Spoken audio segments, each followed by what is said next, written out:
Howdy folks, on the workbench today, I'm replacing the batteries in another G-Shock. Stick around to learn how to do that. Alrighty folks, today we have this baby G. It's a friend of mine's wives, and I've also got this BA110 just on the side here. I've already done a video on that, you can check that out right there. And we're going to change the batteries in this. Now these ones, this is the model BA110, you can see right there near my thumb. It's important to know that because you need to get the right battery and you need to have the right procedure on how to do this. So first thing I'm going to do is take off the screws here. You can see one of the screws is missing there. We got a replacement that I'll be putting in shortly. So let's undo these screws. Now, apologies, my hands are going to be in the way while I undo these screws. I'm using a very small Phillips head screwdriver. Now, if you have one of those typical jewelry screwdriver sets you get from bargain shops, that will do the job. So we're just going to remove these screws now. Now, notice I'm leaving my thumb down on here. This is spring-loaded, and what you'll find is there'll be... I need to undo that screw a little bit more. There will be a normal waterproof gasket underneath here, which we're going to lubricate, and that way it provides or maintains the water resistance of this watch. But we'll also find a separate gasket under here as well. So let's take that off, and what we'll do is we'll just put the screws in here so we don't lose them. Excuse the mess, ladies and gentlemen. I was in the middle of servicing an old lady's Swiss watch.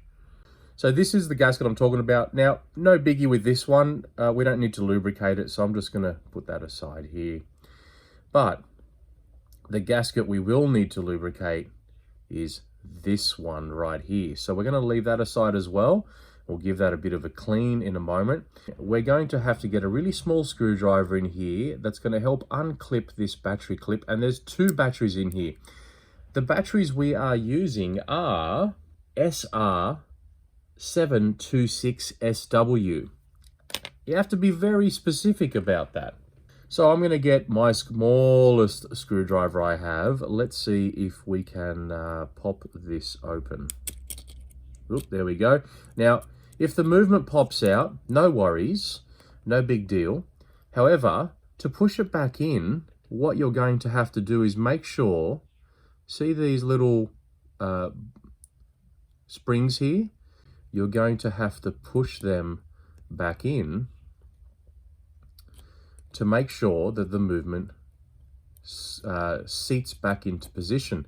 Now with this watch, unlike the BA110, you don't have to worry too much about a spacer, about a, well, I keep calling it movement, but they call it a module in quartz language. But basically, the module already seats into position properly, and you can see there it's back in. Now, what I'm going to do now is remove these batteries. And again, I'm using metal tweezers, but we're not going to use metal tweezers for the new batteries.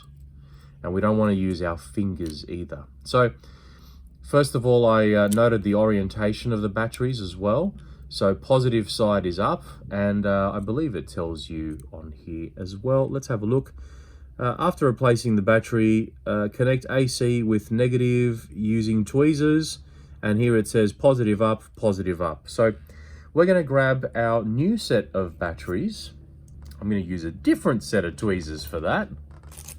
Now, I am using metal tweezers, but I'm only making contact with the positive side. We'll pop that one in, and I'll grab the other one, and you can see, whoops, oh, see how that's upside down? We need the positive side up, so we're going to put them in, okay? And then we just press down, and that's in. Whoop, it was in, ha ha ha. Alrighty, so the watch movement and everything, or the watch module, is now, it should be operating. But before we cover things up, we need to do the AC reset.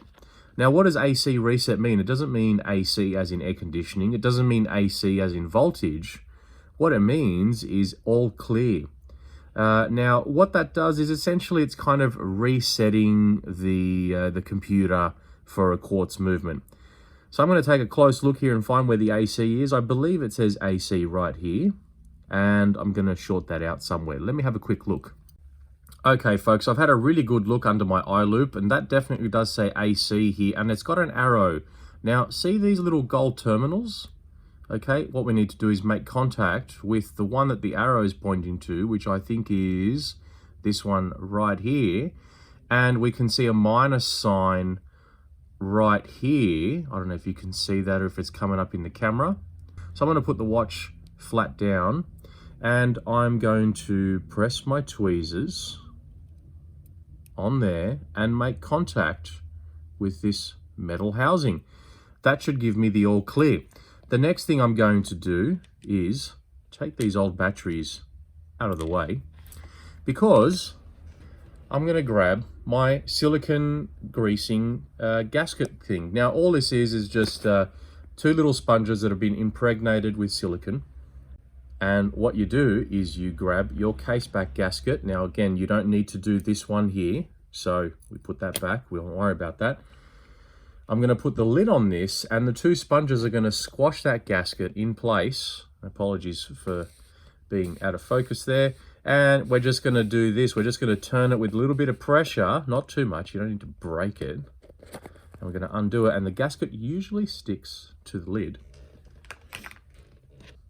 And then what I'm going to do is I'm going to remove the gasket, not going to touch it, so I'm going to use my tweezers. And I'm going to put the gasket back in position. And on G-Shocks, on most Casios anyway, there's a little slot where the gasket will actually sit in. And you just gently use your tweezers. Don't make contact with your fingers, because that'll make it dirty. And you don't want dirt on here, because any dirt at all is going to leave a space. And when you leave a space, it means that the gasket's no longer going to be waterproof, which means that you run into issues with the watch leaking, and you have the customer saying, hey, I jumped in the ocean and the watch still leaks. Or perhaps they might go in the shower. Now, I do not recommend you take a shower with any watch at all, no matter what the water resistance is, because the steam and the hot water in the shower are not really very healthy for a watch. Okay, so we are now going to put the case back on. back. Okay, now what I'm going to do is orientate this the right way around, if I can, with my tweezers. And we're just going to pop that into position. I'm going to press down with my finger.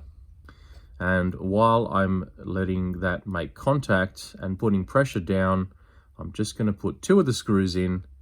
And the next part of this video is going to be about setting up this watch. Now, I haven't tightened these screws down all the way, because I want to fit the screws first, and then I'm just going to tighten everything down at the same time. It's kind of like doing up the wheel nuts on a car. You don't want to reef down on them all at the same time. What you want to do is get them sort of relatively nipped up and finger tight, and then you can go around in a circle or crisscross pattern. Doesn't really matter, because this is only a small piece or a small material. So, all right, they're all nipped up right now. So if I turn the watch over, we should have a combination of things. We should have the display, which we can see says Saturday, 1st of the 1st. There's our seconds running, and there's our hands moving, and we've got some little animation happening here on the display. So next thing we're going to do is set the watch up. Alrighty folks, so now that I've got the watch kind of tidied back up, the next thing we're going to do is set the time. So because this watch has 2 batteries, what in fact is happening is one battery is powering the digital display here, and the other battery is basically powering the analog hands that you can kind of see there.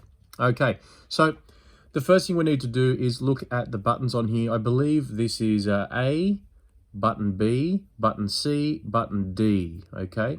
So when I talk about the different buttons, what we're going to do is in timekeeping mode, which is what this is set at now, and apologies for the negative display, it is a little bit hard to see, so I'm going to do my best to keep it angled as best as I can for you to look at. I'm going to press and hold down button A because we're in timekeeping mode. All right, you can see the seconds are flashing just underneath the minute hand there. And you can press the C button to go through the sequence of changing, going to adjust each and everything. So off there is referring to daylight savings. You can see DST is flashing. So we're not in daylight savings right now, so I'm not going to leave that on at all. I'll leave it off. Pressing A again. Now this changes our home. So we're not in Tokyo. We want to find Sydney. Okay, so I'm going to press... let's go this way, Adelaide, Guama, I think that's Guama, Sydney. Okay, so we're our time zone, Sydney. You pick your own time zone, and you're basically pressing the B and D buttons up or down until you find the one that you're after. Next, we're going to press A again and move to the hour. Okay, and right now it is 2:12 p.m. So I'm going to press the buttons here and go to 12 p.m. You can see now the P is flashing along with the 12. I'm going to go to 2. Then I'm going to press A again. So essentially what's happening is you're pressing A every time, and then B and D are your up and down. And I'm going to press down to go backwards to, now it's 2:13. All right, so then we press A again, and that goes to 12 or 24 hour. I'm going to leave it at 12 hour. The customer might want to change that, and that's up to them. I'm going to press D to change the date. It is 2022. Press A again. Sorry, C again. I kept saying A. My apologies. This is A. This is C. I'm pressing C the whole time. This goes to the month. So I'm going to go to August. So I'm going to go to August there. You can see the 8 flashing. Press C again. And this time it is August the 12th, I believe. Yep, it is the 12th. So let's press the D button until we get to the 12th. Oops, just overshot it. So I can press the B button and go back. Then I'm going to press C again. And we're back to our time setting mode. And you can then basically press A to exit. Now you'll notice the hands start changing. Well, the thing is those hands might be in the incorrect position since changing the battery. So it's not going to line up with the time. To adjust the hands, what we need to do is in timekeeping mode, which is what we're in right now, press and hold down the D button for 3 seconds. And then you'll see H set and the time will flash. And what we need to do is we press the D to advance the time by 20 seconds. And if we hold it down, it'll change it at high speed. And we need it to keep moving. So on this model, the BA110, it won't go backwards. If you press and hold down the D button and the time starts advancing, you can press the B button up here. And that will then lock it into continuing to happen. And it'll also stop after 12 hours have lapsed. So let's press and hold down D. The hands have started moving. Let's press and hold B. And now let go. And I don't have to sit here holding this for the next 5 minutes waiting for these hands to move. You'll notice the digital display, the time is still lapsing. The idea is that we keep the hands moving until they reach the same time that is displayed as the time here. 1 o'clock, we're nearly there. Okay, 2 o'clock. When we get to about 2:15, I will stop it. And then I will now press the button manually. And I'll hold this directly up to the camera. That's 2:20, 2:21, 2:22. And I'm just going to slowly advance this, and I'll do it one more time when the digital display hits 2:23. I'll make sure that I also hit that, and there might be a 1 or 2 second delay, but you get the idea there. So let's keep an eye. There we go. Whoa, missed it. No, got it. Haha, sweet. Okay, we're done. And now that our hands match the time in the digital display, we can press A to go back to timekeeping mode. And there we have it, Friday, August 12th, and the time is 2:23. And if we press the D button, it'll change to have the digital display reading the same as the hour and minute hand, and then Friday the 12th up here. So that's how you set the time after you've changed a battery on a Baby G BA110. Thanks all for watching. I hope this has helped you. I'm going to clean up the watch. I'm going to replace the broken strap pin here. I'm going to go ahead and do that. You don't need to really see that. But thanks all for watching. Hope you hit that thumbs up and subscribe if this video helped you out. And yeah, that's how you change a battery and set up a Baby G BA110. Thanks for watching.